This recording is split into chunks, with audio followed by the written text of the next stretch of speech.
오늘 아침 우리에게 주시는 하나님 말씀은 고린도전서 7장 1절로 24절까지의 말씀입니다.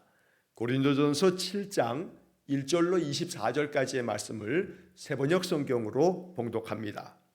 여러분이 적어 보낸 문제를 두고 말하겠습니다. 남자는 여자를 가까이 하지 않는 것이 좋습니다.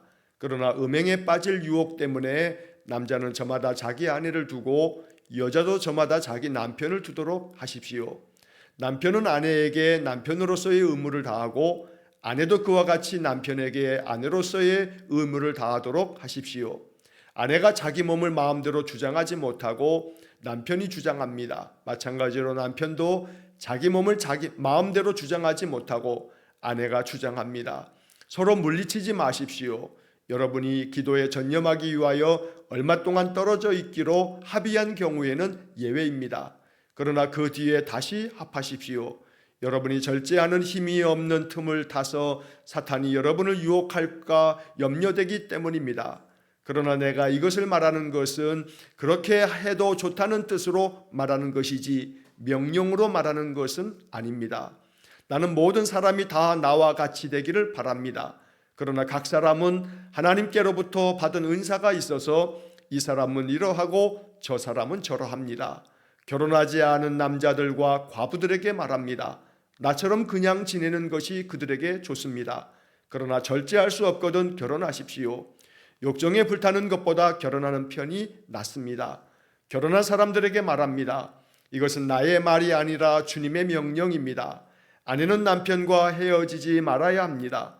만일 헤어졌거든 재혼하지 말고 그냥 지내든지 그렇지 않으면 남편과 화해하여야 합니다. 그리고 남편도 아내를 버리지 말아야 합니다. 그 밖에 사람들에게 말합니다. 이것은 나의 말이요 주님의 말씀은 아닙니다. 어떤 교우에게 믿지 않는 아내가 있는데 그 여자가 남편과 같이 살기를 원하면 그 여자를 버리지 말아야 합니다. 또 어떤 여자에게 믿지 않는 남편이 있는데 그가 아내와 같이 살기를 원하면 그 남편을 버리지 말아야 합니다. 믿지 않는 남편은 그의 아내로 말미암아 거룩해지고 믿지 않는 아내는 그 남편으로 말미암아 거룩해졌습니다. 그렇지 않으면 그들의 자녀도 깨끗하지 못할 것인데 이제 그들은 거룩합니다. 그러나 믿지 않는 사람 쪽에서 헤어지려고 하면 헤어져도 됩니다. 믿는 형제나 자매가 이런 일에 얽매일 것이 없습니다. 하나님께서는 여러분을 부르셔서 평화롭게 살게 하셨습니다. 아내된 이여 그대가 혹시나 그대의 남편을 구원하는지 어찌합니까? 남편된 이여 그대가 혹시나 그대의 아내를 구원하는지 어찌합니까? 각 사람은 주님께서 나누어 주신 분수대로 하나님께서 부르신 처지 그대로 살아가십시오. 이것이 내가 모든 교회에서 명하는 지시입니다. 할례를 받은 몸으로 부르심을 받은 사람은 굳이 그 할례 받은 흔적을 지우려고 하지 마십시오. 할례를 받지 아니한 처지에서 부르심을 받은 사람은 굳이 할례를 받으려고 하지 마십시오. 할례를 받은 것이나 안 받은 것이나 그것은 문제가 아니고 하나님의 계명을 지키는 것이 중요합니다. 각 사람은 부르심을 받은 그때의 처지에 그대로 머물러 있으십시오. 노예일 때에 부르심을 받았습니까? 그런 것에 마음 쓰지 마십시오. 그러나 자유로운 몸이 될 수 있는 기회가 있으면 어떻게 해서든지 그것을 이용하십시오. 주님 안에서 노예로서 부르심을 받은 사람은 주님께 속한 자유인입니다. 그와 같이 자유인으로서 부르심을 받은 사람은 그리스도의 노예입니다. 여러분은 하나님께서 값을 치르고 사신 사람입니다. 그러므로 사람의 노예가 되지 마십시오. 형제자매 여러분, 각각 부르심을 받은 그때의 처지에 그대로 있으면서 하나님과 함께 살아가십시오. 아멘. 자, 고린도전서 7장 오늘 1절로부터 24절까지의 말씀을 읽었는데 사실 이 말씀을 우리가 오늘날 이 현대의 기준에서 해석할 때에는 주의를 기울여야 합니다. 성경의 말씀들을 항상 문자 그대로 받아들여야 된다라고 하는 문자주의에 빠져 있는 신자들도 있습니다. 하지만 이 문자주의가 갖는 유익이 있는 반면에 또 아주 경계하고 조심해야 될 부분이 있습니다. 왜냐하면 이 고린도전서는 거의 2000년 전에 쓰여진 글입니다. 그러니까 이 고린도라고 하는 지역의 성도들에게 그들이 가지고 있는 현실적인 그 당시의 문제들을 놓고 바울이 이러한 문제는 이렇게 해결해 가야 된다, 이러한 문제는 또 주님께서 이렇게 명하시는 바가 있다 라고 하는 것을 가르친 것입니다. 즉 다시 말하면 2000년 전에 고린도 사람들이 가지고 있는 형편하고 2000년이 지난 현대 오늘 우리의 삶의 상황하고 똑같지 않습니다. 상황이 다른데 바울의 이야기를 똑같이 적용해서 문자 그대로 우리가 살아가야 한다. 성경은 하나님의 거룩한 책이니 하나님의 말씀이니 이 성경의 말씀 그대로 글자 그대로 따라해야 한다라고 하는 것은 바른 그런 해석의 태도가 아닙니다. 그러므로 이 성경의 이야기가 담고 있는 그 시대 상황에서 그 사람들에게 이 말씀은 어떤 의미였는지, 바울은 2000년 전에 고린도 사람들에게 이 말씀을 통해서 어떤 뜻을 전하려고 했는지, 그리고 그 말씀이 오늘 2000년이 지난 우리들에게, 이 현대를 살아가고 있는 우리에게는 이 말씀을 어떻게 받아들여야 하는지, 이 말씀을 우리가 어떻게 해석해야 하는지, 바로 이러한 문제들을 생각해야 된다는 겁니다. 목회자들이 신학교에서 이제 신학을 배울 때 신학이라고 하는 것은 성경에 대한 것들을 오늘날 우리의 상황에 맞게 어떻게 이것을 해석해야 하느냐라고 하는 것을 배우는 것이 신학입니다. 그래서 2000년 전에 이 기록되어져 있는 신약 성경, 또 3000년 전 아니면 3500여 년이 훨씬 더 전에 기록된 그 당시의 상황에서 이 성경의 이야기는 그 당시의 문화나 역사나 그 사람들이 가지고 있었던 사상이나 여러 가지 시대적인 배경, 이런 것들을 고려해서 이 성경의 이야기는 그 당시에는 어떤 의미가 있었고 또 이것이 오늘 우리에게는, 우리 시대에는 어떤 의미로 해석되어야 하는가라고 하는 그런 해석을 배우는 것이 신학적인 그런 과제가 됩니다. 자, 오늘 이 7장의 이야기도 역시 마찬가지입니다. 시작하면서부터 1절에서 이렇게 말합니다. 여러분이 적어 보낸 문제를 두고 말하겠습니다. 이 말은 고린도 교회가 여러 가지 그들의 상황에 대한 것들을 바울에게 적어 보낸 어떤 내용이 있는 겁니다. 그래서 우리는 이 7장을 통해서 짐작하건대 이 고린도 교회 성도들 안에 음행에 대한 문제 때문에 5장에서도 그렇고 6장에서도 그렇고 또 어제 본문의 말씀에서 우리가 보았듯이 음행을 피하라 라고 하는 그런 여러 권면들을 우리가 지금 읽었습니다. 다시 말하면 고린도의 상황에서는 두 가지의 극단적인 그런 상황이 좀 펼쳐졌습니다. 하나는 음행을 피하라 라고 하는 말에서 엿볼 수 있듯이 쾌락주의입니다. 우리에게는 영혼이 가장 중요하고 이 영혼은 하나님의 나라에 들어가게 될 것이고 이 육신은 썩어질 것이기 때문에 육신은 그가 기뻐하는 대로 쾌락을 따라 살아가도 관계없다.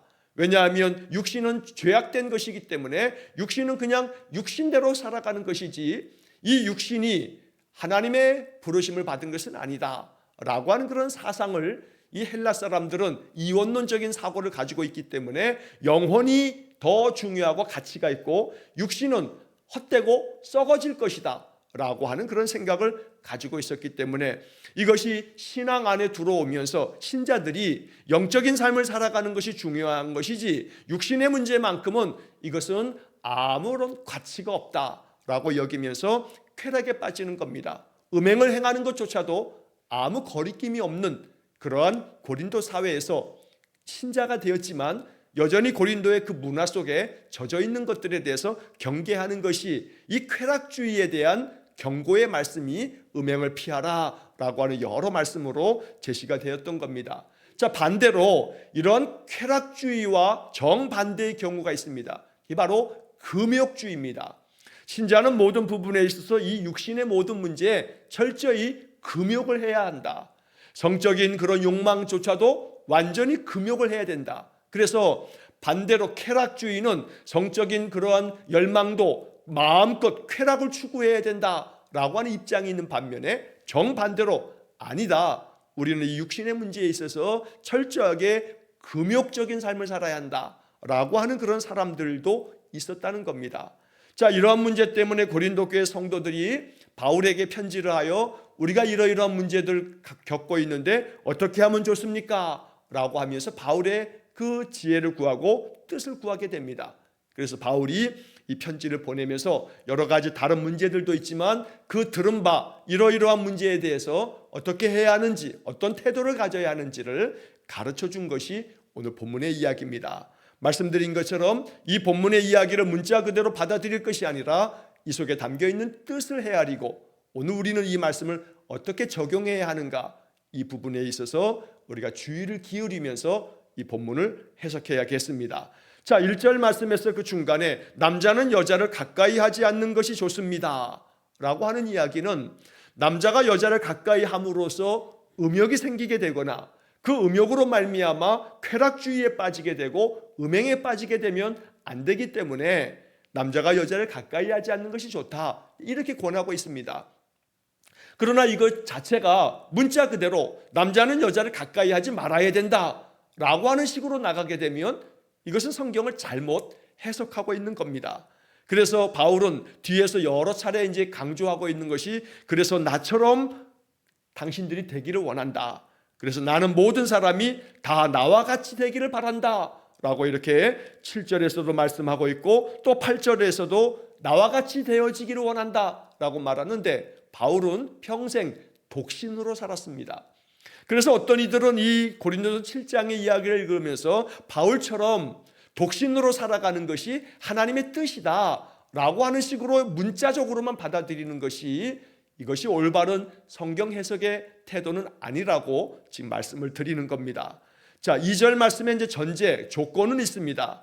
음행에 빠질 유혹 때문에 남자는 저마다 자기 아내를 두고 여자도 저마다 자기 남편을 두도록 하십시오. 남자가 여자를 가까이 하지 않는 것이 좋은데, 그러나 그것으로 인하여서 음욕이 생기고 음행을 행하게 되는 그런 문제가 발생할 수 있으니 음행에 빠질 유혹이 있다고 한다면 그러면 안 된다. 음욕에 빠지고 음행에 빠져서는 안 되니, 그러니 남자는 저마다 자기 아내를 두고 여자도 저마다 자기 남편을 두도록 해라 라고 이렇게 이야기를 하는 겁니다. 자, 여기서 이 2절의 말씀은 바울이 가지고 있는 이 결혼관을 이야기한다, 이렇게 해석해도 안 됩니다. 다시 말하면 남자가 자기 아내를 두는 것과 여자가 자기 남편을 두는 것이 음행에 빠질 유혹 때문에 그렇게 결혼을 하는 거다, 이렇게 문자적으로 해석하는 것이 잘못된 해석이라는 겁니다.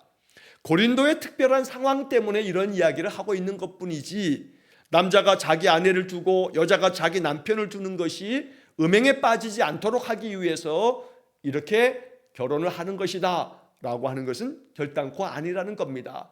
하나님께서 남자와 여자를 만드시고 이 둘이, 남자를 아담을 처음 만들어서 독처하는 것이, 홀로 거하는 것이 좋지 않으므로 그 배우자를 만들어 주심으로 돕는 배필을 만들어 주셨다. 그래서 그 둘이 한 몸이 되게 하셨다 라고 하는 것은 하나님께서 정하신 창조의 원리요, 하나님이 이렇게 가정을 이루게 하시는 하나님의 창조의 그런 섭리인 것입니다. 그러므로 단순히 고린도 교회가 가지고 있는 이 고린도라고 하는 상황 속에서 이 1절과 2절의 말씀을 하고 있을 뿐이지, 결코 남자가 아내를 두고 또 여자가 남편을 두는 것이 음행에 빠질 유혹 때문에 그래서 결혼해야 된다라고 하는 논리는 그냥 문자주의자들이 얘기하고 있는 그런 논리다라고 하는 것을 우리가 기억해야겠고, 다만 한 가지 3절의 말씀에서 남편은 아내에게 남편으로서의 의무를 다하고 아내도 그와 같이 남편에게 아내로서의 의무를 다하도록 하십시오. 아내가 자기 몸을 마음대로 주장하지 못하고 남편이 주장합니다. 마찬가지로 남편도 자기 몸을 마음대로 주장하지 못하고 아내가 주장합니다. 서로 물리치지 마십시오. 자, 이 부분은 이렇게 남자가 아내를 맞이하고 여자가 남편을 맞이하게 됐을 때 이 부분은 부부 생활을 건강하게 하나님 주신 축복이기 때문에 부부가 그러한 부부 생활을 하는 것이 합당하다. 그런데 자기 마음대로 그 의무를 다하지 않는 것은 그건 합당하지 않다라고 하는 이야기를 합니다. 성경에 남편과 아내의 부부 생활에 대한 이야기까지 이렇게 거론하는 것은 그 당시 그 고린도 신자들이 이 문제는 어떻게 해야 합니까? 라고 하는 자기들의 삶의 문제들에 대한 것들을 바울에게 질문하였기에 바울이 신앙 안에서 성도는 이러해야 한다라고 하는 성도의 가르침을 통해서 이러한 삶의 문제들까지도 우리가 신앙적으로 어떤 태도를 취해야 하는가라고 하는 말씀을 가르치고 있다라고 하는 것입니다. 신앙은 단순히 영적인 문제만을 다루는 것은 아닙니다. 우리의 일상의 모든 삶에 대한 혹은 가정 안에서 부부가 어떻게 부부 생활을 하면서 살아가야 하는가라고 하는 문제까지도 신앙적으로 우리는 어떤 태도, 어떤 마음이어야 하는가라고 하는 것을 가르치는 겁니다. 자, 여기서 우리가 보아야 할 가장 중요한 것이 있습니다. 자, 그것은 2000년 전의 시대 상황에서 여자에게는 합당한 권리가 없습니다. 죄송한 말씀이지만 2000년 전만 하더라도 여자라고 하는 이 존재는 남자의 종속물로 여겨졌습니다. 그것이 오랜 세월 사실은 이 인간 사회 속에서 남성 중심적인 그런 세상이 흘러왔습니다. 쉽게 말하면 사실 오늘날 이 현대 사회에서 이 선거라고 하는 선거제도, 우리가 참정권이라고 말하는데 이 참정권, 투표를 할 수 있는 권리조차도 여성에게는 주어진 것이 그저 한 100여 년 남짓밖에 되지 않았습니다. 그러니까 여성의 권리라고 하는 것이 동등한, 남자나 여자나 동등한 권리를 가지고 있다라고 하는 것이 받아들여지지 않았던 것이 바로 2000년 전의 상황입니다. 그런데 오늘 성경의 이야기는 굉장히 아주 혁명적입니다. 자, 왜냐하면 3절에서 말하고 있는 것처럼 남편은 아내에게 남편으로서의 의무를 다해야 한다. 자, 이 말이 먼저 기록이 됩니다. 그러니까 다시 말하면 남편이 아내에게 남편으로서 자기 의무를 다하라. 여기에는 성적인 의무까지도 포함되는 것입니다. 그래서 아내도 그와 마찬가지로 남편에게 아내로서의 의무를 다하라. 즉 이 3절의 이야기는 남편도 아내에게, 아내도 남편에게 동등하게 어느 누가, 즉 여자가 남자에게 종속적인 그런 사회 구조 속에 있지만 그러나 그렇다고 해서 마치 여자에게만 의무를 부여함으로써 아내된 자들은 남편에게 모든 의무를 다하라. 남편이 성적으로 요구하면 거부하지 말고 여자는 종속적이니 여자는 무조건 남편의 뜻대로 해야 한다라고 여자에게만 그렇게 강요하고 있는 게 아니라는 겁니다. 그러니까 이 이야기는 부부가 가정을 이루면서 부부 생활을 감당하게 될 때 남편은 남편으로서의 의무를, 또 아내는 아내로서의 의무를 서로가 상호간에 이 의무를 다해야 된다라고 하는 것에 초점이 있다는 겁니다. 그래서 이 3절의 이야기를 현대적으로 이해하자면 남편도 아내도 서로에 대해 동등하게 각자가 가지고 있어야 할 의무와 신의와 성실을 잘 다해야 한다. 이것이 가정에서 남편으로서 아내로서 신자가 마땅히 행해야 할 일이다. 그래서 신의 또 성실, 이것은 결혼을 하여 남편이나 아내나 반드시 지켜가야 할 가장 기본적인 그런 마음의 태도가 된다라고 하는 것이 오늘 이 3절과 4절에 담겨져 있는 말씀의 뜻입니다. 자, 심지어 5절 말씀에서는 서로 물리치지 마십시오라고 바울이 권면합니다. 이 개역개정 성경의 번역을 5절의 말씀을 보면 서로 분방하지 말라라고 번역되어 있습니다. 새번역 성경은 이것을 서로 물리치지 마십시오라고 번역을 합니다. 다시 말하면 남편과 아내가 한 방을 사용하여 함께 이렇게 지내야지 방을 나누지 말라라고 이렇게 말합니다. 그러나 오늘날 현대 사회에서 여러 가지 이유 때문에 서로 부부임에도 불구하고 방을 따로 쓰는 일들이 있습니다. 그래서 종종 이 5절의 이야기를 서로 분방하지 말라라고 했으니 부부는 무조건 반드시 같은 방을 써야 된다라고 문자적으로 이해한다라고 하는 것이, 이것이 매우 제한적인 그런 해석에 불과하다라고 하는 이야기입니다. 그러나 여기서 이야기하고 있는 뜻도 역시 마찬가지입니다. 남편이 아내를 자기의 종속적인 그런 부속물로 여기면서 자기가 원하고 자기가 바라는 대로 되지 않으면 다 물리쳐버리는 그런 일, 이것은 그 당시 사회에서는 마땅히 그냥 되어져야 하는 그런 일처럼 여겨집니다. 다시 말하면 반대로 아내가 남편을 물리치는 경우는 있을 수가 없는 시대적인 상황입니다. 그러나 이 이야기에서 서로 물리치지 말라라고 이야기함으로써 남편도 아내도 서로에 대해서 신의와 성실로 존중히 여기고 또 사랑하는 그러한 삶을 살아야 한다라고 하는 것이 이 말씀에 담겨져 있는 중심된 메시지가 되는 겁니다.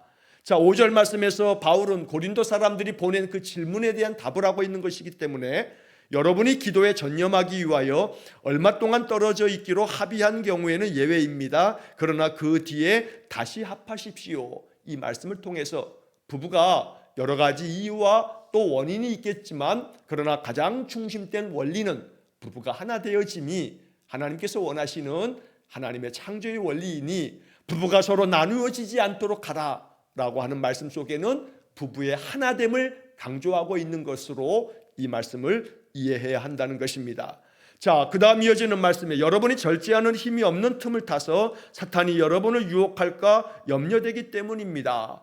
이 말은 고린도 사회에서 겪고 있는 그 당시 그 시대의 문제이기 때문에 오늘 이 말씀을 그렇게 이해해야 하는 겁니다. 서로 부부가 떨어져 있고 방을 나누어 쓰고 그러면서 그들 안에 또 다른 성적인 욕망이 채워지지 않으면서 음행을 하게 되고 다른 것을 기웃거리는 이런 문제가 되어질 수 있으니 절제하지 못하여 그렇게 절제하지 못하는 틈을 타서 마귀가 그 가정을 깨트리는 그런 함정에 빠지지 않도록 그리하라라고 이렇게 바울은 권면하면서 6절의 말씀에서 그러나 내가 이것을 말하는 것은 그렇게 해도 좋다는 뜻으로 말하는 것이지 명령으로 말하는 것은 아닙니다. 이렇게 행하는 것이 당신들에게 유익한 것이라고 바울이 권면을 하고 있다는 겁니다.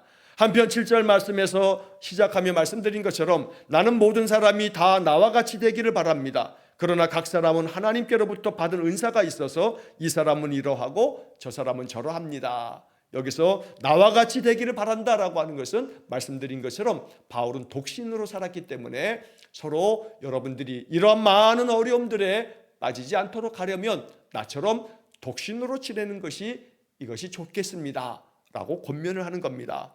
자, 이 바울의 독신주의, 홀로 살아가는 것이 좋다라고 하는 것은 바울의 생각인데 이것도 역시 그 당시 시대적인 배경이 있습니다.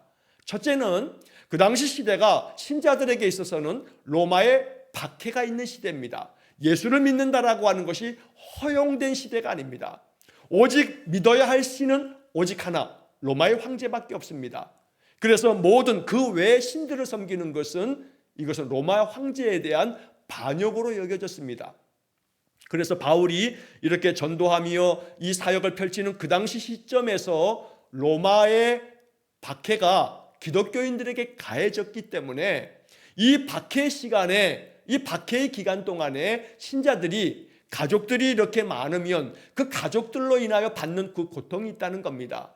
왜냐하면 내 가족이 아내나 남편이나 또 혹은 자식들이 예수를 믿는 믿음 때문에 그들이 잘못하여 붙잡혀가게 되면 고초를 겪게 되고 심지어는 죽임을 당해야 될 때 그러면 그 박해로 말미암아 내 가족들로 인하여 그 고통이 내게도 찾아올 수 있으니 홀로 지내는 것이 이것이 더 유익하다. 바울은 그런 시대적인 배경 속에서 홀로 지내는 그 독처를 이야기하고 있는 겁니다.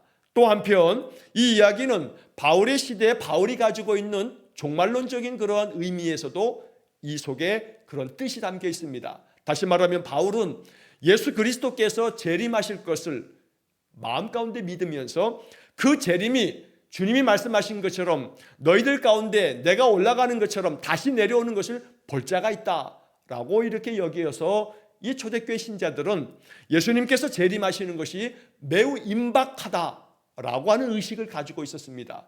그래서 얼마 지나지 않으면 주님께서 재림하실 텐데 그러면 주님께서 이 세상을 다 마지막으로 심판하실 때가 있는데 우리가 결혼을 하고 가족을 갖고 이런 모든 것들은 바로 얼마 지나지 않으면 주님이 임박하여 재림하실 것이기 때문에 이것은 우리의 신앙에 유익하기보다는 오히려 우리의 신앙에 많은 어려움을 끼치게 될 거다라고 하는 배경 속에서 나와 같이 되기를 바란다.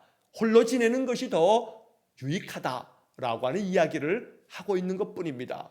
오늘 우리는 박해 시대를 살지도 않을 뿐만 아니라 주님께서 강림하신다. 주님의 재림에 대한 부분에서 임박한 종말론을 가지고 살아가는 것도 현명한 신앙적인 태도는 아니라고 가르치고 있습니다.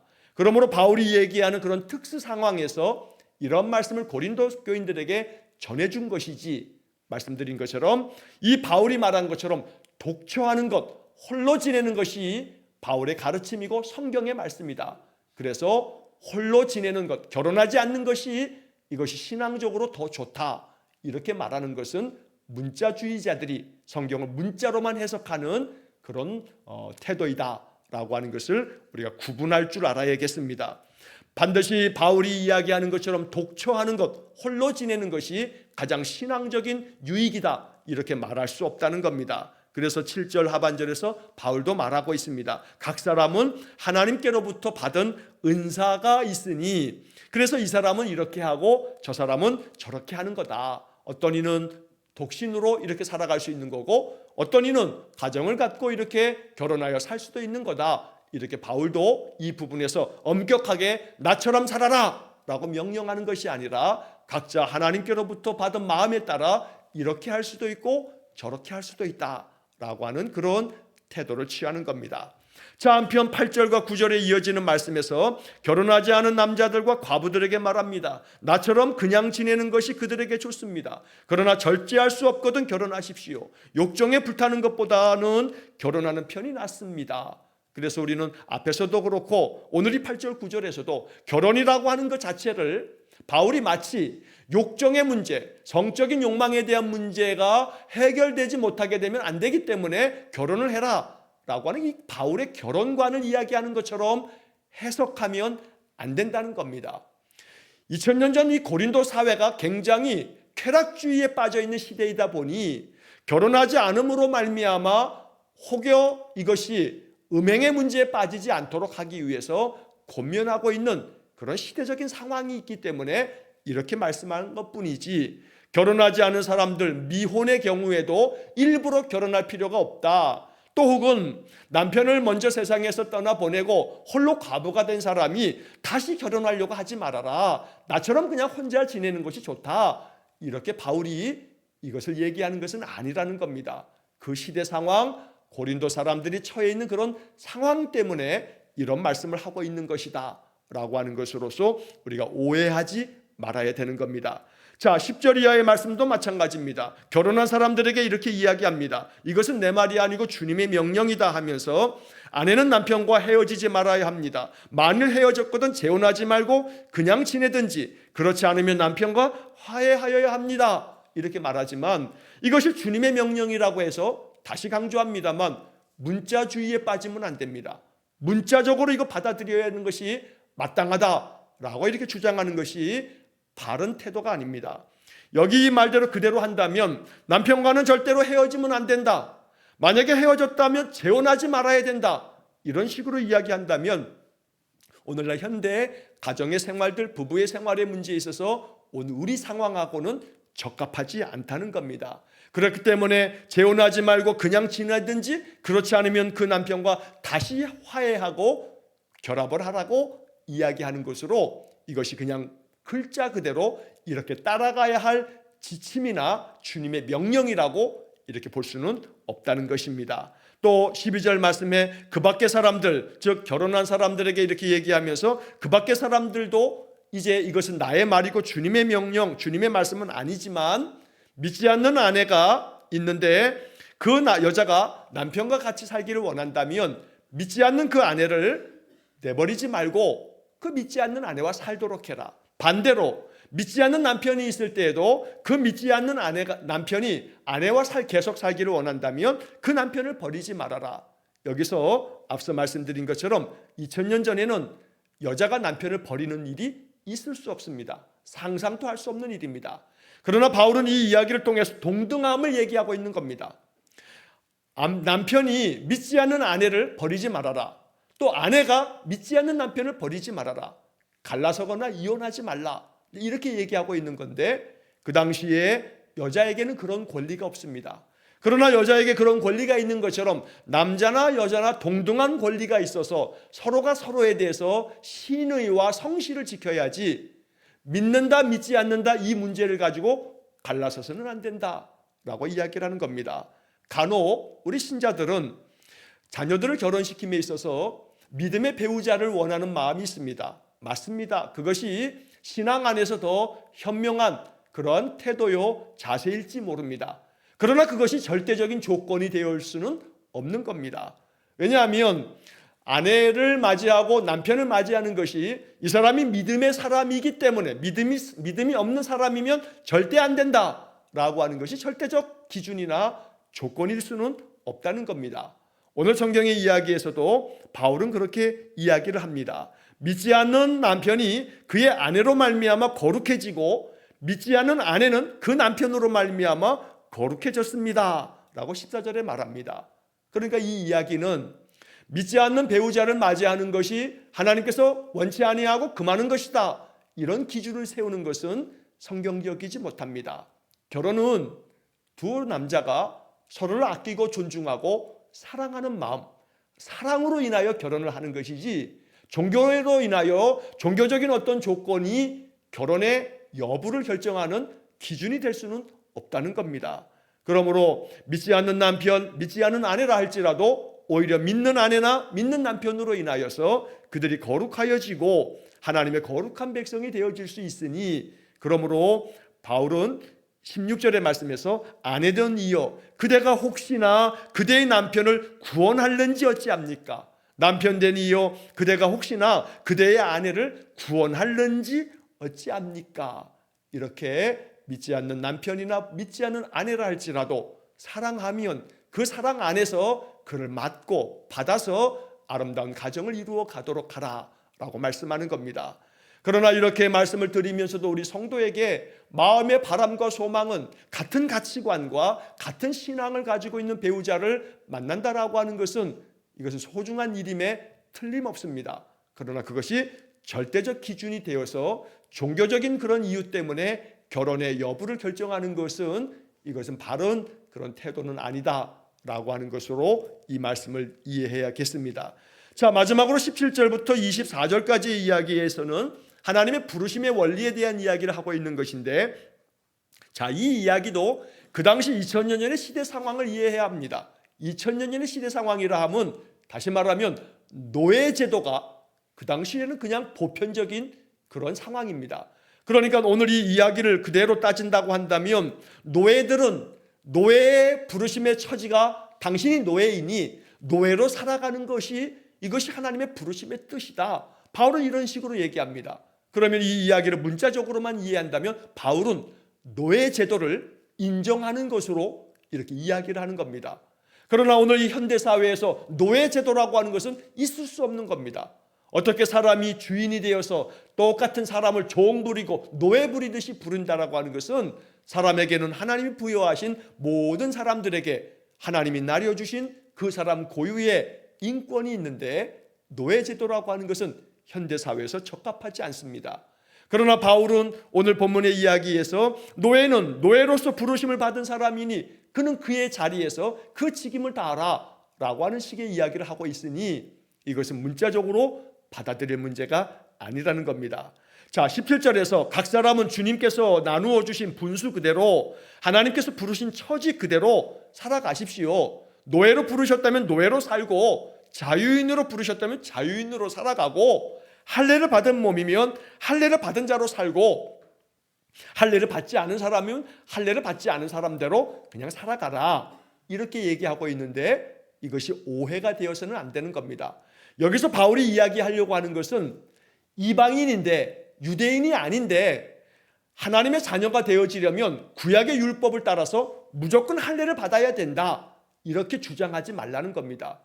이방인은 이방인대로 그가 이방인으로 태어났으니 유대인처럼 유대인들의 조상이 받았던 그 할례 약속대로 할례를 받아야만 하나님 백성이 된다라고 주장하면서 그들에게 유대인의 그 의식법, 할례법을 그들에게 강요하지 말라, 바울이 이렇게 이야기를 하는 겁니다. 그래서 각각 여기서 바울이 이야기하는 가장 강조점은 22절 말씀에 담겨 있는데, 주님 안에서 노예로서 부르심을 받은 사람은 주님께 속한 자유인입니다.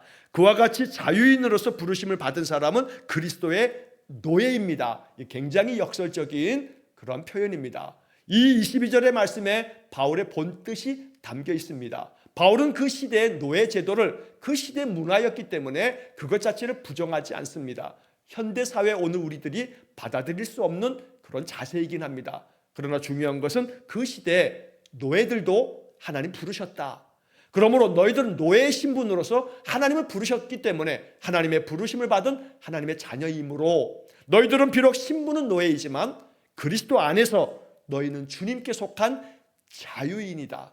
그러므로 신분적으로는 노예이지만 너희들은 그리스도 안에서 모두 다 자유인임을 잊지 말아라 라고 말하는 거고, 주인에게도 마찬가지입니다. 자유를 가지고 있는 주인들, 당신들이 자유인이라고 말하지만 반드시 당신들은 그리스도 앞에서 그리스도에게는 노예와 같이 종으로 살아야 합니다. 섬기는 자가 되어야 합니다 라고 말하는 겁니다.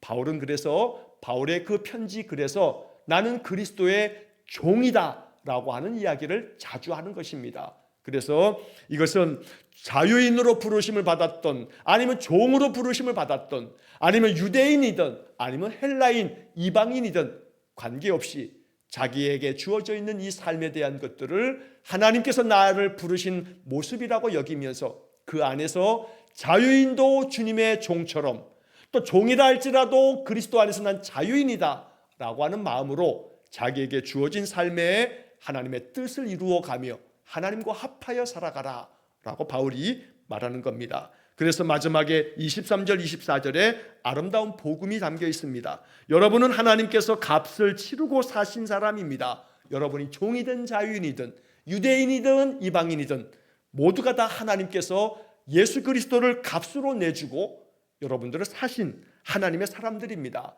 그러므로 사람의 노예가 되지 말고, 사람을 노예처럼 부리지 말고 오직 하나님과 함께 살아가십시오. 모두가 하나님의 부르심을 받은 처지에 있으니 서로 존중하며 신의와 성실을 지키면서 하나님과 합하여 아름다운 그런 삶을 살아가십시오. 바울은 이렇게 이야기를 하고 있는 것입니다. 오늘이 고린도전서 7장 1절로 24절은 현대 기독교인들이 해석을 할 때 주의를 기울여야 하지만 이 속에 담겨져 있는 그러한 깊은 뜻을 우리가 헤아리면서 언제나 남편도 아내도 서로에 대하여 신의와 성실을 지키고 서로를 존중하며 사랑하고 아끼는 아름다운 가정을 이루어야 될 것이고, 또 이 땅에서 우리에게 주어져 있는 하나님의 그 부르심의 모습대로 우리가 하나님과 합하여 하나님의 뜻을 이루어 가며 살아가는 것, 주께서 오늘 말씀을 통해서 우리에게 말씀하시는 바입니다. 이 말씀을 마음 깊이 묵상하는 하루가 될 수 있기를 간절히 축원합니다. 함께 기도하겠습니다. 자비로우신 아버지 하나님, 성경의 말씀을 깊이 묵상하며 오늘날 우리의 삶에서 이 말씀을 어떻게 받아들여야 할지를 지혜롭게 깨닫게 주옵소서. 언제나 가정 안에서 남편도 아내도 서로를 존중히 여기고 사랑하고 아끼며 신의와 성실을 잘 지킴으로써 아름다운 성도의 가정들 되어지도록 은혜를 내려주시기 원하고, 하나님 우리를 부르신 부르심의 각각의 모양은 다르나 오직 하나님과 합하여 하나님의 뜻을 이루어 드리는 신실한 믿음의 성도들 되게 해 주옵소서. 오늘도 한날의 모든 삶을 주님께 의탁하오며 예수님 이름으로 기도하옵나이다. 아멘. 우리 구주 예수 그리스도의 은혜와 하나님 아버지의 극진하신 사랑과 성령의 교통하심이 날마다 주의 말씀을 마음 깊이 묵상하여 이 말씀을 나의 삶의 기준과 태도로 삼고자 늘 하나님께 나아가는 귀한 성도들 위해 영원토록 함께 하시길 축원하옵나이다. 아멘.